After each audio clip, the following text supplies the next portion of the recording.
زندگی کا شاندار بلکہ شاندار ترین سبق۔ سنانے والے نے سنایا کہ میں پڑھائی کے بعد لندن سے واپس آیا، سارا دن گھر پر پڑا رہتا تھا۔ ایک دن میری والدہ نے مجھ سے کہا، دوڑ کر جاؤ، ہمسایوں سے تھوڑا سا نمک مانگ کر لے آؤ۔ میں نے حیرت سے ماں کی طرف دیکھا اور کہا، امی جی، آپ کل ہی نمک لے کر آئی ہیں، وہ کہاں گیا؟ اور دوسرا، اللہ کا ہم پر بڑا احسان، بڑا کرم ہے، ہم ہمسایوں سے نمک کیوں مانگ رہے ہیں؟ میری ماں نے ہنس کر کہا، تم پہلے نمک لے کر آؤ، میں تمہیں پھر بتاؤں گی۔ میں بڑا سا منہ بنا کر چلا گیا۔ ہمارا ہمسایہ بہت غریب تھا، اس کا دروازہ تک ٹوٹا ہوا تھا۔ میں نے اس کی کنڈی بجائی، خاتون خانہ باہر آئیں۔ میں نے اسے سلام کیا اور بتایا، میں آپ کے ہمسایہ خواجہ صاحب کا بیٹا ہوں، لندن سے آیا ہوں، میری والدہ کو تھوڑا سا نمک چاہیے، اگر ہو سکے تو آپ دے دیجیے۔ خاتون کے چہرے پر مسکراہٹ آ گئی، وہ اندر گئی، چھوٹی سی کٹوری میں تھوڑا سا نمک ڈال کر لے آئی اور مسکرا کر بولی، بیٹا امی کو میرا سلام کہنا اور پھر کہنا، آپ کو اگر مزید بھی کسی چیز کی ضرورت ہو تو آپ منگوا لیجیے گا، میرے پاس آج فریش بنیاں بھی ہیں۔ میں نے اس کا شکریہ ادا کیا اور نمک لے کر آ گیا۔ میں والدہ سے بہت ناراض تھا، مجھے نمک مانگتے ہوئے بڑی شرم آئی تھی۔ میری والدہ نے مجھے دیکھ کر کہکا لگایا اور میرے سر پر ہاتھ پھیر کر بولی، بیٹا یہ لوگ غریب ہیں، یہ روز مجھ سے کھانے کی کوئی نہ کوئی چیز مانگتے ہیں۔ ان کے بچے شروع میں جب ہماری بیل بجاتے تھے تو مجھے ان کی آنکھوں میں شرمندگی اور بے عزتی محسوس ہوتی تھی۔ میں نے انہیں شرمندگی سے نکالنے کے لیے یہ طریقہ ایجاد کیا ہے۔ میں ہر دوسرے دن ان سے کوئی نہ کوئی چیز مانگتی رہتی ہوں، کبھی نمک مانگ لیتی ہوں، کبھی مرچ کے لیے کسی کو بھجوا دیتی ہوں اور کبھی دوپٹہ، چادر یا بالٹی مانگ لیتی ہوں۔ میرے مانگنے کی وجہ سے یہ کمفرٹیبل ہو جاتے ہیں اور ان کو جو بھی چیز چاہیے ہوتی ہے یہ ہم سے بے دھڑک لے لیتے ہیں۔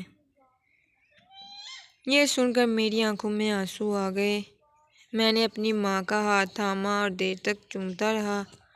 میری ماں نے اس کے بعد مجھے زندگی کا شاندار ترین سبق دیا۔ انہوں نے فرمایا، بیٹا اپنے غریب ہمسایوں، رشتہ داروں اور دوستوں سے چھوٹی چھوٹی چیزیں مانگتے رہا کرو،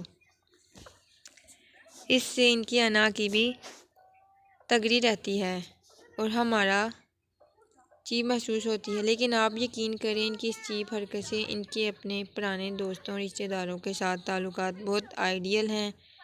یہ لوگ دوستوں سے دال، ساگ اور گڑ مانگتے ہیں اور دوست جواب میں ان سے دوائیاں، بچوں کی فیسیں اور بیٹیوں کا جہیز مانگ لیتے ہیں، اور یہ لوگ دوستوں کو مہینے 2 مہینے بعد کپڑے، جوتے، سویٹر اور رضائیاں بھی بھجواتے رہتے ہیں۔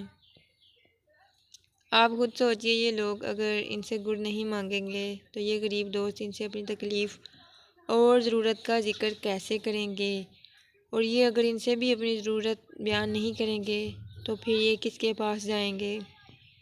کیا انسان کو تکلیف میں دوستوں اور رشتہ داروں سے رابطہ نہیں کرنا چاہیے؟ دوسری چیز، آپ لوگ اپنے ہمسایوں سے بھی کچھ نہ کچھ مانگتے رہا کریں، اس سے آپ کے تعلقات دیواروں تک محدود نہیں رہیں گے، یہ صحن اور ڈرائنگ روم تک چلے جائیں گے۔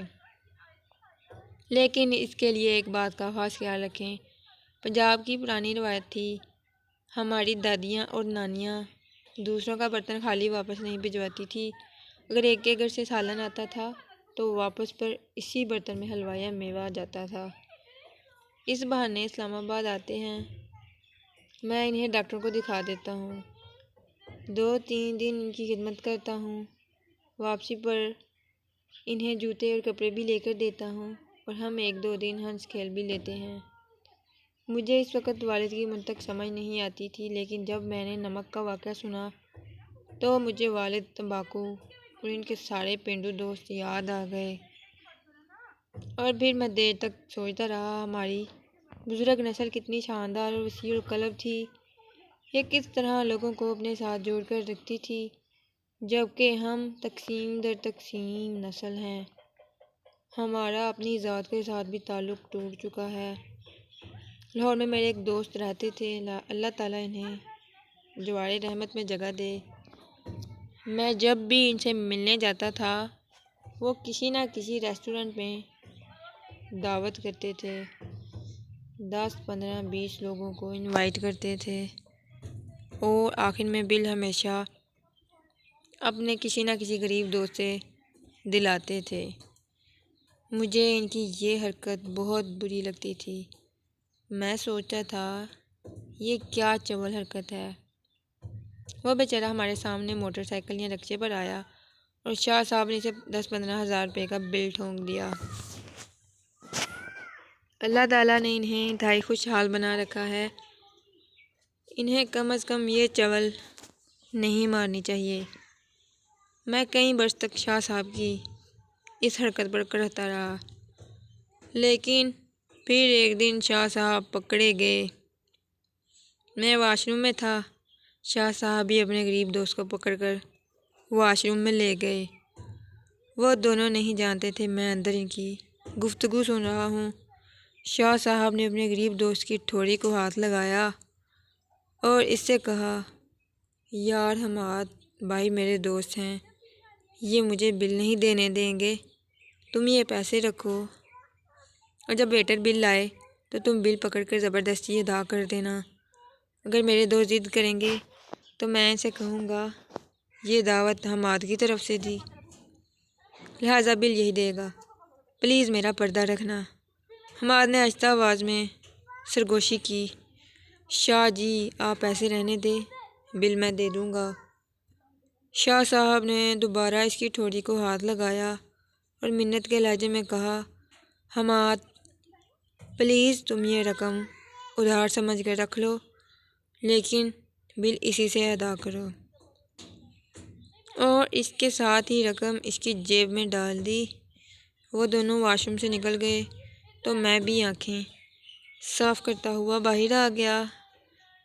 دعوت کے آخر میں جب بل آیا تو سب نے اونچی آواز میں کہنا شروع کر دیا، میں دوں گا، لیکن شاہ صاحب نے حسب عادت اونچی آواز میں کہا، یہ بل حماد دے گا، یہ چودھری صاحب سے ملنا چاہتا تھا، لہٰذا اسے اب اس ملاقات کی قیمت بھی ادا کرنی پڑے گی۔ اور ساتھ ہی حماد نے بل پکڑ لیا۔ میں نے یہ واقعہ بعد ازاں بے شمار لوگوں کو سنایا اور ہر بار ان سے درخواست کی، آپ جب بھی اپنے پرانے اور بچپن کے دوستوں سے ملیں، شاندار کھانا منگوائیں، اور جب بل کی باری آئے تو بل اٹھا کر اپنے سب سے قریب دوست کے حوالے کر دیں، اور ساتھ ہی میز کے نیچے سے اسے رقم پکڑا دیں۔ اس سے اس کا بھرم بھی رہ جائے گا، دوستوں میں اس کی عزت بھی بڑھ جائے گی، اور آپ کا اس کے ساتھ تعلق بھی گہرا ہو جائے گا۔ یہ واقعہ سن کر میرے چند جاننے والوں نے دوستوں سے مانگتے رہو کے نام سے ایک چھوٹا سا گروپ بنا لیا۔ اس گروپ کے لوگ اپنے غریب رشتہ داروں اور دوستوں سے کچھ نہ کچھ مانگتے رہتے ہیں۔ یہ کسی سے گنے منگوا لیتے ہیں، کسی سے گڑ، کسی سے مکھن، کسی سے پنیر، کسی سے دیسی انڈے، کسی سے ساگ اور کسی سے آٹا۔ یہ حرکت بظاہر بڑی چیپ محسوس ہوتی ہے، لیکن آپ یقین کریں ان کی اس چیپ حرکت سے ان کے اپنے پرانے دوستوں اور رشتہ داروں کے ساتھ تعلقات بہت آئیڈیل ہیں۔ یہ لوگ دوستوں سے دال، ساگ اور گڑ مانگتے ہیں، اور دوست جواب میں ان سے دوائیاں، بچوں کی فیسیں اور بیٹیوں کا جہیز مانگ لیتے ہیں، اور یہ لوگ دوستوں کو مہینے 2 مہینے بعد کپڑے، جوتے، سویٹر اور رضائیاں بھی بھجواتے رہتے ہیں۔ آپ خود سوچئے یہ لوگ اگر ان سے گڑ نہیں مانگیں گے تو یہ غریب دوست ان سے اپنی تکلیف اور ضرورت کا ذکر کیسے کریں گے، اور یہ اگر ان سے بھی اپنی ضرورت بیان نہیں کریں گے تو پھر یہ کس کے پاس جائیں گے؟ کیا انسان کو تکلیف میں دوستوں اور رشتہ داروں سے رابطہ نہیں کرنا چاہیے؟ دوسری چیز، آپ لوگ اپنے ہمسایوں سے بھی کچھ نہ کچھ مانگتے رہا کریں، اس سے آپ کے تعلقات دیواروں تک محدود نہیں رہیں گے، یہ صحن اور ڈرائنگ روم تک چلے جائیں گے۔ لیکن اس کے لیے ایک بات کا خاص خیال رکھیں، پنجاب کی پرانی روایت تھی، ہماری دادیاں اور نانیاں دوسروں کا برتن خالی واپس نہیں بھجواتی تھی۔ اگر ایک گھر سے سالن آتا تھا تو واپس پھر اسی برتن میں حلوہ یا میوہ جاتا تھا۔ آپ بھی ہمسایوں سے مانگیں، واپسی پر اس برتن میں زیادہ بڑی اور شاندار چیز بھجوائیں، اس سے آپ کے تعلقات میں بھی اضافہ ہوگا اور اجنبیت کی دیواریں بھی گر جائیں گی۔ اور آخری بات، آپ کو جب بھی کوئی شخص کھانے کی چیز بھجوائے تو لوگوں کے درمیان اس کی جی بڑھ کر تعریف کریں۔ یہ یاد رکھیں، ہم انسانوں کی فطرت ہے، ہم ہمیشہ دوسروں سے کھانے کی چیز کی تعریف چاہتے ہیں۔ آپ ذرا یاد کریں، لوگوں نے جب بھی آپ کے کھانے کی تعریف کی تھی تو آپ کو کیسا لگا تھا؟ آپ کو اگر اچھا لگا تھا تو آپ بھی یہ کر کے دیکھیں، دوسروں کو بھی بہت اچھے لگیں گے۔ اور یہ بھی یاد رکھیں ہم سماجی جانور ہیں، ہم دوسروں سے کٹ کر نہیں رہ سکتے، ہماری ساری خوشیاں دوسروں کے دلوں میں سے نکلتی ہیں، لہٰذا لوگوں سے رابطے میں رہا کریں، خوش رہیں گے، ورنہ اپنی ہی ذات میں قید تنہائی کا شکار ہو کر گٹ گٹ کر فوت ہو جائیں گے۔ اللہ ہم سب کو ایسا ہی رکھے۔